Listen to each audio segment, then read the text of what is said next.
step to having a successful business is having a comprehensive business plan. A well-crafted business plan will help you secure funds, understand your target audience, and help you prioritize on high return strategies. Like the popular saying, he who fails to plan plans to fail. Welcome to my first step business podcast. In the studio today, we have Ms. Dubin, a business development strategist that will give us comprehensive guidelines on how to write our own business plan. Welcome to the studio, Ma. Thank you. Thank you for sitting down with me today. I really appreciate your presence. I'm very delighted to be here. So, what is a business plan? A business plan, I would just simply put, is a business plan like the name implies. So it's a plan on how to start your business, develop your business, grow and sustain your business. So to simply put, a business plan is that plan that you need to kickstart everything you need to do as a business owner. Yeah, and also it's a business plan can also be used or can also mean to have a plan, not necessarily to secure funding, but also to put the best strategy forward for you to do your business, for you to sell your products, develop your products, whatever the case may be. You need a business plan for that. Okay. Yeah. So now, how do we go about this business plan? For a startup, like I just have an idea. I want to say plantain chips. So for plantain chips, now I want to write a business plan. How do I go about it? So there are different ways you can do that. So you can do the normal standard, which is the traditional method. So you can also go that through the lean method or just the two basic ones. So if you're doing the traditional method, it's going to be more encompassing, comprehensive, and well detailed. So if you're doing the lean method, obviously, as the name implies, lean. Yeah. So it's more flexible and way shorter and just the key points in your business proposal. So let's take it to the first one. If you're going the traditional method, you have like the whole components involved. Not that you should have everything, but you should at least touch everything because it's all relevant. So the first step is to have your executive summary. Your executive summary is usually the first page of your proposal, but realistically speaking, it's usually the last thing you write. Because most times, if you write your executive summary first, and then you just like a draft. It's really not complete until you've added everything, you've fleshed out your proposal. Then you will now go back and then reflect the key points that you have in your proposal. So your executive summary, first of all, must be simple. You should not try to use so many technical terms because it's for your investors. Depending on what you want to use your business plan for, if you want to use it to raise funds, you want to use it to whatever you want to use it for. But let's, in this context, say we are raising funds. Okay. So you're addressing investors. So you have to know your audience. You have to know who your business plan is for. So knowing your audience is very, very important in writing your business plan because you know what to put there, you know what your investors really want to see, you know what to use to capture their attention. In my own opinion, I think a business plan should not exceed more than 1.5 pages at most. Yes, it should not exceed that because the people's attention span, is like really short this period because we have a lot of content to consume. So if you're giving me a very long, bulky business plan, I'm not going to read that. Yeah, exactly. So your business plan should be kept simple. You should know your audience and you should not use technical terms. You should put the relevant stuff. Put stuff like don't give us the ambiguous story. We don't want to hear it. You should just tell us introduce your company. Tell us about your products and services. Tell us about your technology, finances, important stuff. Don't fill it up. It's not about how big it is. It's actually of what is inside, what is in it. So just keep it simple. That is what I'll say. Okay. Yeah. So why summary. for your executives. Yeah, but there are other components that you have to like include. Then you have a question. Okay. So if we're talking about all these other components, Yeah. so what are all the other components? I want to understand what the whole business plan entails. Okay. So like I said just now, first off, you should have your executive summary, which is like the first page of your business plan. Then when you start to delve into your plan, you now have your company description. So in that section, you have to have your a brief story, introduce your company as in terms of your mission, your vision, your goals, what you guys are into, relevant details like where you are located. Just a brief story because obviously every business plan started somewhere. It all came from an idea or something. Just a little synopsis of the story first. Market analysis is very important. You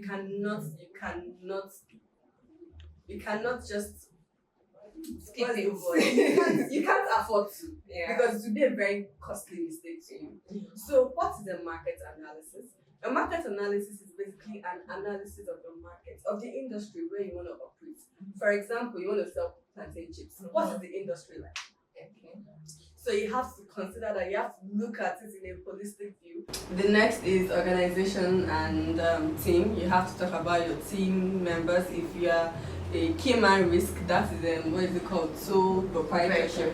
Yeah, you also have to mention it so that whoever that is giving you money can know who and what they are investing in. You get, so you have to clearly describe your organizational structure and all that, and the teams you have. If you have co-founders, you also have to put that. Then you have to have a well-detailed description of your products and services. So you have to clearly define it, the processes, the problems you're solving, how your products or your service is gonna benefit your target market. So another important point after that is you have to clearly define and describe your target audience. That is where we talk about the niche. You wanna serve the niche. Talk about the niche market that you wanna serve, how you're serving them, how you're gonna reach them, and where they are.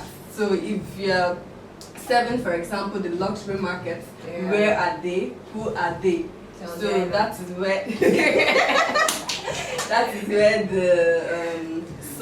is the total addressable market and total observable market and all that. You have to clearly define them. You have your financials ready. In your financials, very, very important, you have to have your statements, your income statements, your setup costs. Very, very important. You have to have that because figures, we are here to talk about figures. It's all about money. That is why you're even writing your business plan in the first place. Exactly. So you have to talk about clearly defining, talk about your anticipated expenses, talk about your income, the income you're expecting if everything goes well, and also use of funds. If you're looking for money, what are you going to use the money for? Are you going to use it to hire the right skill? Are you going to use it to buy equipment? Are you going to use it to, buy materials? You just have to tell us what it is. It's very, very important. And then you also have to do your logistics and operations. That is also very, very important. Here, your processes come into play because operational plan is basically everything that has to do from the start to the end till your product is ready. So what does it entail from your sourcing of materials? Who are you sourcing it from? Are you making or manufacturing? Are you whatever it is? Just tell us what it is. It has to be in depth. You have to just tell us. And then any other additional documents or additional info that is going to be beneficial to your investor or to the team. Like I said, the business plan is dependent on what you want to use it for. If it's for looking for funding, if it's for you to manage your operations, you have to also highlight that very well in your business plan. So any other supporting documents or information, you can add them in your appendices. Okay. Now let's talk about why you need a business plan, because I know so many businesses that are started from my uncle gave me 2K, I went inside market, I bought material, I came back, I did my first bag. there was no plan and no anything, and they are working. So why exactly do I even have to write one business plan? You know the popular saying that goes, if you fail to plan, Plan to fail. plan to fail. I think that sums it up, honestly. If you don't plan, you're going to be all over the place, you're going to waste resources, you're going to waste your time, and you're not going to be efficient. So with the business plan, it helps you to put everything in place. You know what you're doing, at what time you're doing it, who is doing what, and when you're doing it. Yeah. So it helps you to manage your resources. It helps you to also do in-depth research. Because when you're preparing and writing a business plan, you have to do a lot of research. So it opens your mind and your heart, everything. Because there is nothing as powerful as information. Yeah. So the more information, the better. So it helps you to do that in-depth research about your industry, about your product, about everything you need to know. And it also helps you to set goals. Because with a business plan, you know, okay, what are your goals? What do you really want to do? Who do you want to approach? And all those things. So it helps you to set goals. And also, business plan helps you to anticipate uncertainty in the market, because your market analysis actually helps you to get more informed on that, so you know what to expect. And also, anticipate changes and all that. Shocks. Yeah, shocks. Shocks and all that. Yeah, it also, most importantly, helps you to stay ahead of the market, because you've done your research. You have selected the best strategy on how to go about your business. So yeah, plus many more. Okay, you talked about two kind of types of business plan. You said the traditional and the lean. So for a startup, what kind of business plan do I need? Do I need to go to the traditional, comprehensive business plan, or I just keep it simple and straight to the point? So I would advise that you should just keep it simple, but also it depends on what your audience is looking for. So if, for example, excuse me, if you're speaking to a startup, to an investor, I mean, I advise you keep it simple. Use the lane, just put the key points, what the investor wants to see. However, if you are probably looking for loan, so if you're actually looking for investment funding in terms of equity and all those angel investors, you can explore lean, because really people don't have time to read that much. But if you're explicitly told that you should make your business plan well detailed, like you should add every very, very comprehensive, yes, you should go the traditional route. And also, if you're looking to explore debt financing and all those guys want to know everything about your business. Don't keep anything to even know, okay, is our money really safe here? Yeah. That kind of vibe, yeah. So it really depends. So for a startup, know your audience and know what they want. Then prepare your business plan according to their wants. Yes. Oh, okay. So it's not like there's a guideline or a specific something, just depending on what you're trying to portray at that particular time or who you're trying to reach out to. That's the kind of business plan that you write, right? Really, nothing is really cast in stone. You just have templates. So if your startup fits into it, you just have it. If there is any relevant information you need to tell your investor, you just have to put it. Yeah, but if there is no need for that, just keep it simple, really, because like I always say, people's attention span is very, very short. Who is going to carry book and start reading? Nobody does that anymore. So people just want to read, get the points, and move on. Yeah. So I advise as a startup, put the key details in your lean business proposal, business plan. Yeah. So let's go through operationals. Like you're writing a business plan to guide you maybe in the next 5 years. Like I have an idea and I'm like, I want to make a projection for 5 years on my strategies and everything. For that particular person, what kind of advice would you give on how he constructs his business plan? First off, keep it simple. Keep it simple and short. Know your audience. Use your tone and your style should be very, very coherent. So very, very important, because you can't be doing grammatical errors. Does not make sense. And then do enough research.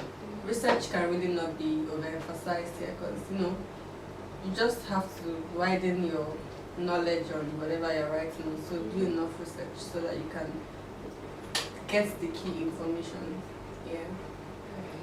Thank you. So now let's talk about common mistakes when writing business plan, because there are so many information on the internet. I can bring this template, that template, this template, and I'm totally confused. So what are the common mistakes people make when writing business plan? First of all, if you have a bad business idea, your business plan will be shaky. It's like building a house on a shaky foundation. Yeah. So your business idea should be clear. If you have a bad business plan, that is a major bad behavior. So where you have unbalanced teams, is also a very vital point. Make sure that you have a vital team, a balanced team, I mean.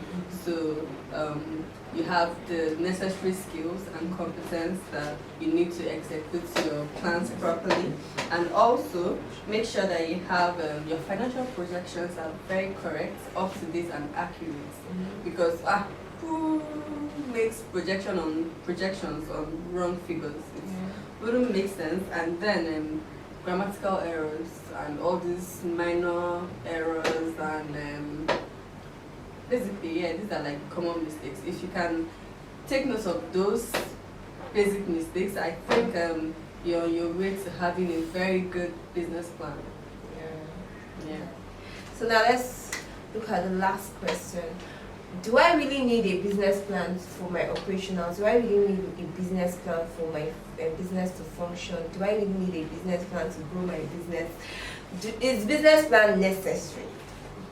So earlier now, we've already established that if you don't plan, you plan to do. So that answers the question. Yes, you need a business plan. Because without a business plan, you have no clue as to what you're doing. You have no clue as to who you need in your team, because business plan helps you in recruiting people. So you know the right thing you need, the right skill you need, the right expertise you need. So it sorts that. So without a business plan, I think you're just playing. You're just wasting your time. So yes, a business plan is very, very, very, very, very important. Very, very important. Alright. Thank you very much, Ms. Duping. So guys, you've heard it. You need a business plan to kickstart your business. If you started your business without a plan, calm down today, sit down, draft out one to help you with your expansion, to help you with your growth, to help you strategize more effectively. So business plan, very important, very, very important. If you cannot write one, get an expert to help you write one. It'll be very helpful. So thank you, Ms. Dubin. Thank you for your time. This is the end of today's episode. Till next week, guys. Don't forget to subscribe, click on the notification bell so you don't miss out. And if you have any question, you can drop it in the comment section. Bye, guys. Bye.